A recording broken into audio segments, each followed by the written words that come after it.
Media మిత్రులందరికీ నమస్కారం. ఇది ఇవాళ భారతీయ జనతా పార్టీ ఇంటర్నల్ సమావేశం కాబట్టి మీ అందరినీ కూడా సమావేశం అయినాక ఆహ్వానించడం జరిగింది. మున్సిపల్ ఎలక్షన్స్ దానికి సంబంధించిన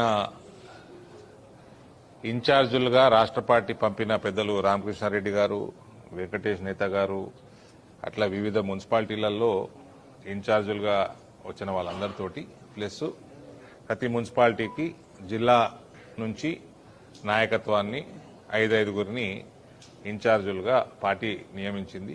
అందరం కూడా మాట్లాడుకొని రానున్న మున్సిపల్ ఎన్నికల్లో ఏ రకంగా పార్టీని బలపరచాలన్నది దాని మీద దృష్టి సారించి మేము డిస్కషన్ చేసుకున్నాము. టీఆర్ఎస్ పార్టీ పరిస్థితి దృష్ట్యా భారతీయ జనతా పార్టీకి ఒక మంచి అవకాశం, అది నా నియోజకవర్గమే కాదు రాష్ట్ర వ్యాప్తంగా కూడా మంచి అవకాశం. వాళ్ళకి అభ్యర్థులు దొరకలేరు, 4 రోజులైతే నాయకులు కూడా దొరకరు, అందరు జైళ్ళలో ఉంటారు. అది రేవంత్ రెడ్డి నియత్ చక్కగా ఉంటే. కాబట్టి ఇటువంటి అవకాశాన్ని మన నియోజకవర్గంలోనైతే మనం ఎట్టి పరిస్థితుల్లో చేజారుకోవద్దు. దానికి తగ్గట్టు స్ట్రాటజీ, వ్యవహారము అన్నీ ఏ రకంగా ఉండాలన్నది మేము మాట్లాడడం జరిగింది.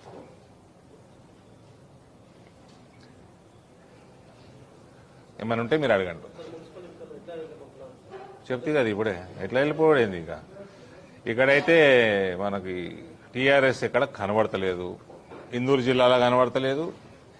ఈడ కూడా నాకున్న 2 నియోజకవర్గాలలో కూడా టీఆర్ఎస్ టికెట్ అడిగేట వాళ్ళు కూడా చాలా తక్కువ మంది ఉన్నారు. అది good opportunity for BJP to strengthen further.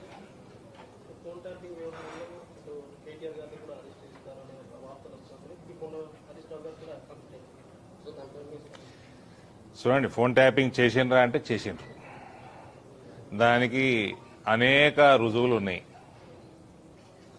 వాళ్ళని అరెస్ట్ చేస్తారా లేదా అన్నది రేవంత్ నియత్ మీద ఉంటుంది. రేవంత్ ప్యాకేజీలకి అమ్ముడు పోతాడా లేకపోతే నిజాయితీగా పనిచేస్తాడా దాని మీద ఉంటుంది.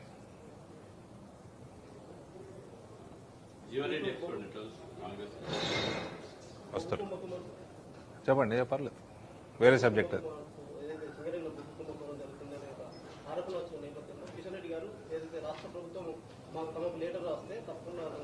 అంతే కదండి. ఇప్పుడు డైరెక్ట్ గా మేము ఇంటర్ఫియర్ కాలేము, సెంటర్ ఇంటర్ఫియర్ కాలేదు డైరెక్ట్ గా. రాష్ట్ర ప్రభుత్వం నియత్ మంచిగా ఉంటే రాస్తుంది, నియత్ మంచి లేకపోతే 2 ఏళ్ల తర్వాత రాస్తుంది. ఏది ఇది కాళేశ్వరం అప్పచెప్పినట్టు. సో అది ఇంకోటి, ఆ కేటీఆర్ ఏదో ఇంతకుముందు మాట్లాడినట్టున్నాడు పోయే ముందర, అసహనమా? ఓ దేనికి? వ్యక్తిత్వ అంటే క్యారెక్టర్ అసాసినేషనా?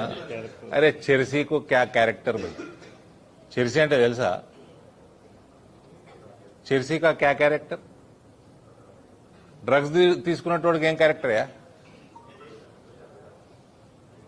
డ్రగ్ తీసుకునే కాదు, దీని మీద ఇంకో కేసు పెట్టాలి, డ్రగ్ పెడ్లర్ కేసు పెట్టాలి, డ్రగ్స్ ని ప్రమోట్ చేసిన కేసు కూడా పెట్టాలి. He's Pablo Escobar of Telangana. దాంట్లో కూడా డబ్బు సంపాదించారు వీళ్ళు కల్వకుంట్లో. వాళ్ళదేం క్యారెక్టర్ అండి సార్? చెప్పండి. ఇప్పుడు ఇక్కడ జగిత్యాల నియోజకవర్గంలో జరుగుతున్న పరిణామం అవుతుందో అది మంచి వాళ్ళకి అర్థమవుతలేదు. మేము అంటే స్ట్రేట్ ఫార్వర్డ్ పాలిటిక్స్ చేస్తాం మేము. మన స్పీకర్ అన్నాడు ఇక్కడ ఎమ్మెల్యే ఏ పార్టీ మారాలి, బీఆర్ఎస్నే ఉండని, అట్లే అనుకుంటాం కదా. స్పీకర్ చెప్తే నేను కార్లు ఎక్కి పొద్దున వస్తాయి, ఇక్కడికి రాగానే ఫ్లెక్సీలన్నీ వేరే తిరుగున్నాయి పట్టణంలో. మాలాంటి వాళ్ళకి కూడా అర్థమవుతలేదు ఎమ్మెల్యే ఏ పార్టీలు ఉన్నాడో, ఎన్ని రోజులు ఉంటాడో. ఇప్పుడు పార్టీ మారినైనా మారలేదని చెప్తే ఎంత ఏందన్నట్టు, మళ్ళీ మారతారన్నట్టే కదా.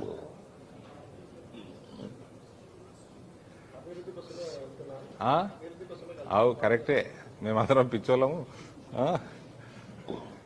సో మా దగ్గర కూడా కార్పొరేటర్లు గెలిచి అభివృద్ధి కోసం పోయినరు, మళ్ళీ చేతులు కాల్చుకొని వచ్చారు. దేనికోసం వచ్చారు అంటే ఈయన అభివృద్ధి అవుతాన్ని వచ్చారు కదా. ఇక బీఆర్ఎస్ ఉంటుందో లేదో మరి ఆయన్నే చెప్పాలి. ఇప్పుడు స్పీకర్ చెప్తే కూడా నమ్మటట్లేదు. రేపు కోర్టు చెప్పిన పాపం కోర్టు కూడా కన్ఫ్యూజన్ లేనది. సో ఇదొకటి. ఇంకో పెద్ద నాయకుడు ఉండే ఈడ ఎల్ రమణ గారు, ఒక తెలుగుదేశం ఫ్లెక్స్ చూసిన ఇవాళ ఇది రాంగరాంగ అనబడ్డది. అది ఎల్ రమణ పక్కకే ఉన్నది. అది తెలుగుదేశం ఫ్లెక్సులు ఇవాళ రేపు ఎడ కనబడతాయి బ్రదర్? ఒక్కటే కనబడ్డది. ఎల్ రమణ బీఆర్ఎస్ లో ఉన్న ఫ్లెక్స్ ఉన్నది, దాని పక్కకే అంటుకొని తెలుగుదేశం ఫ్లెక్స్ ఒకటి ఉన్నది. మన ఆయన ఈ ఫ్లెక్స్ లకి వెళ్ళి ఆ ఫోటో ఆ ఫ్లెక్స్ లకి ఎప్పుడు జారుతుందో కూడా తెలియదు. మళ్ళా అంటే ఆయనే పార్టీలో ఉన్నదో తెలియదు, మీ ఎమ్మెల్యే పార్టీలో ఉన్నదో తెలియదు. ఈ అన్నిట్లా నాకు మనస్ఫూర్తిగా నేను మాట అంట, నా తండ్రితో సమానుడు జీవన్ రెడ్డి గారికి ఏ రకంగా అయితే కాంగ్రెస్ పార్టీ ట్రీట్ చేస్తున్నదో ఇది మంచి పద్ధతి కాదు. పార్టీలా పక్కన పెట్టేరా అటువంటి వ్యక్తిని ఈ వయసులో హింసించడం, దానంత పాపం ఇంకోటి లేదు. ఆయనతోటి మాట్లాడవచ్చు, ఆయనని కన్విన్స్ చేసుకోవచ్చు. ఆయన పెద్ద టఫ్ క్యారెక్టర్ ఏం కాదు, పాపం మంచోడు, చాలా సౌమ్యుడు. ఇట్లా ఈ రకంగా మనక్షోభకి గురి చేయడం అన్నది ఇది కాంగ్రెస్ పార్టీ మంచి విధానం కాదు. ఏమి ఇప్పుడు ఎలక్షన్ల టైం కానీ నేను నిజంగా కూడా నాకు కూడా బాధ ఉంది. చక్కగా పోయి ఆయనను పోయి పలకరిద్దామని ఉంది. ఎలక్షన్స్ టైం కాబట్టి పోతలేను నేను, బాగుండదేమో, ఆయనకు కూడా మంచిది కాదు. నేను ఎప్పుడు గౌరవిస్తాయనని అది ఆయనకు కూడా తెలుసు. ఆయనతో కొట్లాడ కూడా ఇష్టం లేకుండా నాకు. నేను లోపల అనుకుంటుంటే ఈ పెద్ద మనిషి ఇటు ఎందుకు వస్తుండు కరీంనగర్ వాళ్ళు, కానీ ఆయన కరీంనగర్కి ఎక్కువ సుపరిచితుడు, ఇక్కడికి ఎందుకు వస్తుండ అని అనుకుంటుంటే ఆయన వచ్చిండు, తప్పు చేసిండ్రు. సరే, వాట్ ఎవర్ ఇట్ ఈస్, ఆయన చేసిన జగిత్యాల ప్రాంతానికి చేసిన సేవ, రాజకీయంగా ఏ స్థాయికి ఎదిగిండో ఆయనని ఈ రకంగా ట్రీట్ చేయడం అన్నది ఇది మంచి పద్ధతి కానే కాదండి.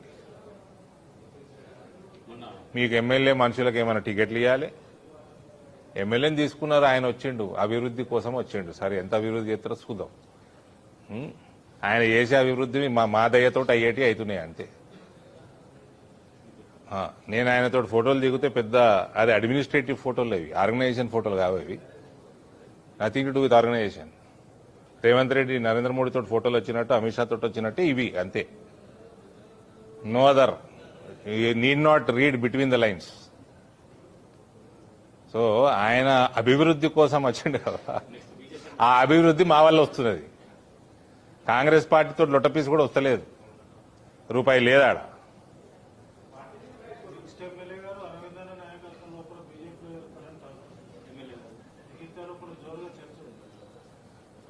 సో అదే ఇప్పుడు ఎంత చిక్కుముడు పడిపోయిందంటే ఆ మెదడు జగిత్యాలు ఎంటర్ కాగానే ఫ్లెక్సీలు చూసి, ఇదేంతరా ఈయన ఇప్పుడు తెలుగుదేశంలో ఉండే ఇప్పుడు ఏడున్నాడు, ఈయన స్పీకర్ జడ్జి ఏమో ఒక బీఆర్ఎస్ అన్నాడు, ఇక్కడ కాంగ్రెస్ ఫ్లెక్సీలు ఉన్నాయి, ఎల్ రమణ ఇండ్లు ఉన్నాడు, అందులోకి పోయేటట్టున్నాడు, మళ్ళా పచ్చకండవ కప్పుకుంటాడా.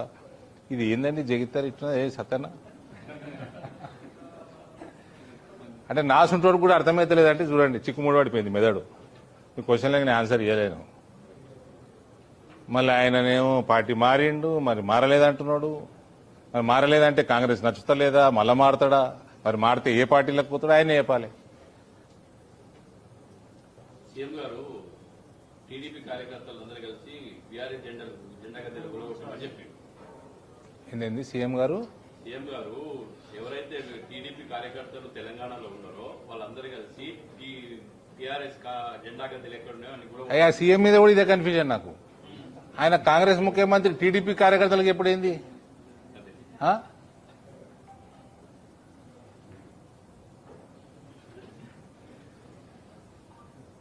ఈ పరిణామాలన్నీ ఏంటి? ఏమో బ్రదర్ ఇదంతా కన్ఫ్యూజన్ సినిమా ఒకటి ఉండే ఇంగ్లీష్లో ఒకటి హాలీవుడ్ సినిమా ఒకటి ఉండే ఇన్సెప్షన్ అని వానికి కళ పడుతుంది కళలో కళ పడుతుంది ఆ కళలో మళ్ళా కళ పడుతుంది మళ్ళీ ఆ కళలో ఇంకో కళ పడతా ఉంటుంది అట్లుంది జగిత్యాల రాజకీయం చాలా పెద్ద హిట్ మూవీ అది ఇన్సెప్షన్ మాట్లాడిన దాన్ని చెప్పు అట్లా చెప్తాడు. ఇక ఆయన ఇక అట్టెట్ట చెప్తాడు ఆయనే చెప్పాలి అది నాకు అర్థమవుతలేదు ఆయన తెలుగుదేశం ఆయన్నే ఇప్పుడు అదే కదా కాంగ్రెస్ వాళ్ళు మొత్తుకునేది ఇప్పుడు నల్గొండ మంత్రులు కానీ మహబూబ్నగర్ వాళ్ళు కానీ ఖమ్మం వాళ్ళు కానీ వీళ్ళందరూ వాళ్ళకు కూడా కన్ఫ్యూజనే ఉంది ఈ ఏ పార్టీ ముఖ్యమంత్రి అని రాష్ట్ర స్థాయిలో బీజేపీ కన్ఫ్యూజన్ ఉంది అంటారు. అధ్యక్షులు స్థానిక సంస్థలు పట్టించుకోవడం స్థానం రాలేదన్నారు. సర్పంచ్ మొన్న జరిగిన ఎలక్షన్ సర్పంచ్ ఎలక్షన్ల పార్టీలకు సంబంధం ఏందండి ఎవడైనా సంకల్ గుర్తుకున్నాడు అనుకోర్రి ఇప్పుడు ఈ రేవంత్ మేము 8,000 గెలిచినాము 6,000 గెలిచినాము మా రిబెల్ కూడా గెలిచినా అనమాట మొన్నటిదాకా డిపాజిట్లే దిక్కు లేకుండా నాయన నీకు ఎక్కడిది క్యాడర్ నీ క్యాడర్ ఎక్కడిది మీ పార్టీలో కూడా సో నేను అందుకనే ఎక్కడ కూడా నేను ఓపెన్ లాస్ట్ టైం కూడా ఈసారి కూడా సర్పంచ్ ఎన్నికలు పార్టీలకు అతీతం మా పార్టీ వాళ్ళే 2-3 ఒక గ్రామంలో నిలబడొచ్చు పాలిటిక్స్ లో లేని వాళ్ళు మా పార్టీ శ్రేయోభిలాషులు నిలబడొచ్చు నా పర్సనల్ శ్రేయోభిలాషులు నిలబడొచ్చు వాళ్ళకి సింబలే లేదు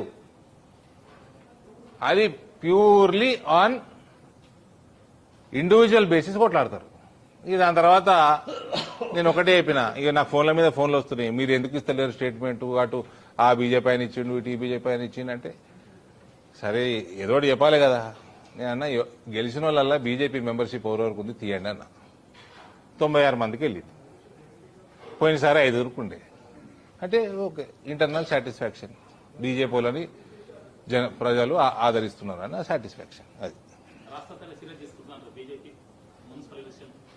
మేము కనుక కూర్చున్నాం కదా 22 ఈ టైం వేస్ట్ చేస్తున్నాం మేడం మేము ఎందుకు కూర్చున్నాం మేడం సార్ ఆడికి మన కరీంనగర్కి వెళ్ళి వచ్చిండు ఈసారి అటు పెద్దపల్లికి వెళ్ళి వచ్చిండు మేడం అటే ఆ జిల్లాకి వెళ్ళి వచ్చిండు సీనన్న మెదక్కి వెళ్ళి వచ్చిండు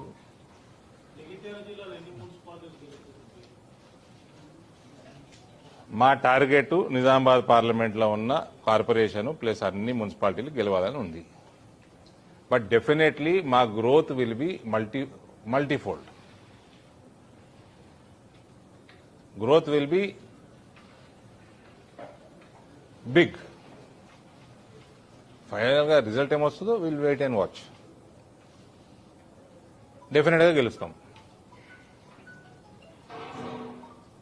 స్పెషల్ ఫోకస్ పెడితే జగిత్యాలు అన్ని మున్సిపాలిటీలలో ఈజీగా సునాయాసంగా గెలవచ్చు రాష్ట్రం లోపల కూడా విత్ ఇన్ ఒక 35% 40% ఫోకస్ పెడితే రాష్ట్రంలో అధికారంలో వస్తున్నటువంటి అలాగేది కాదు జగిత్యాల జిల్లాలో కానీ మిగతా మున్సిపాలిటీ కానీ మిగతా స్థానిక సంస్థలు అంత ఫోకస్ ఎందుకు పెడుతున్నారు ఎందుకు పెడతలేను రోజు అదే పని చేస్తున్నాను నేను ఇప్పుడు మీ ఛానల్ కెమెరా ముందరనే వచ్చి ఫోకస్ పెడితే అది ఫోకస్ పెట్టినట్టు అనుకుంటే నేనేం చేయలేదు నేను 365 days 24/7 పొలిటీషియన్ని నేను పార్ట్ టైం పొలిటీషియన్ కాదు నేను ఢిల్లీలో ఉన్నా నేను హైదరాబాద్లో ఉన్నా ఇందూరులో ఉన్నా నేను అన్ని వార్డులలో అన్ని బలమైన అభ్యర్థులు ఏ రకంగా తెచ్చుకోవాలనేది నడుస్తూ ఉంటుంది నా దిమాగ్లో ఎమ్మెల్యేకి మీకు సన్నిహిత సంబంధాలు ఉన్నాయి ఇప్పుడు సాన్నిహిత్య సంబంధాలు ఉండాలనే కోరుకుంటాను నా నియోజకవర్గంలో 7 ఎమ్మెల్యేలతోటి ఆ ఫోటోలు వేరే పరిణామాలకు దారితీస్తున్నాయి. అందుకనే చెప్తున్నా మీకు ఆ ఫోటోలన్నీ అడ్మినిస్ట్రేటివ్ ఫోటోలు ఏమైనా చర్చ నడిచిందా బయట అడ్మినిస్ట్రేటివ్ ఫోటోలు ఆర్గనైజేషన్ ఫోటోలు కాదు లోకల్ ఉన్న లీడర్లను కన్ఫ్యూజ్ చేస్తున్నాయి ఆ ఫోటోలు లోకల్ లీడర్లను ఆ ఫోటోలు కన్ఫ్యూజ్ చేస్తున్నాయి మా మేడం ఏం కన్ఫ్యూజన్ కనబడతలేదే క్యాడర్ ఏదో నడుస్తుంది ఏదో జరుగుతుంది ఆందోళన ఉంది. డాక్టర్ డజన్ లుక్ కన్ఫ్యూజ్డ్ ఆవిడ రెస్పాన్సిబిలిటీ జగిత్యాలు రాయకల్ మున్సిపాలిటీలు అభ్యర్థుల ఎంపిక జిల్లా నాయకత్వం కానీ రాష్ట్ర నాయకత్వం కానీ షార్ట్ లిస్ట్ చేసి పంపించాల్సిన బాధ్యత ఆవిడదే ఇప్పుడు ఫలానా వ్యక్తి ఆయన ఏ పార్టీలో ఉన్నా ఆయనకే తెలవనప్పుడు నాకెట తెలుస్తుంది దాని గురించి ఎవరు కన్ఫ్యూజ్ అవ్వాల్సిన అవసరం లేదు 100% పాల్గొంటాం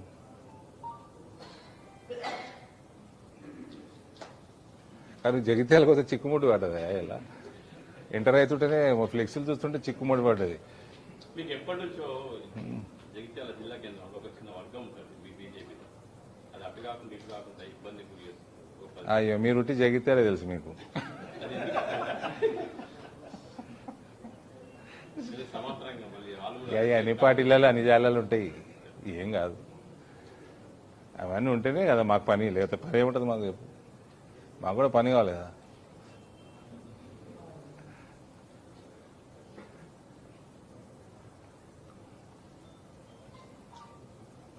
ఓకే, ఓకేనా? Thank you.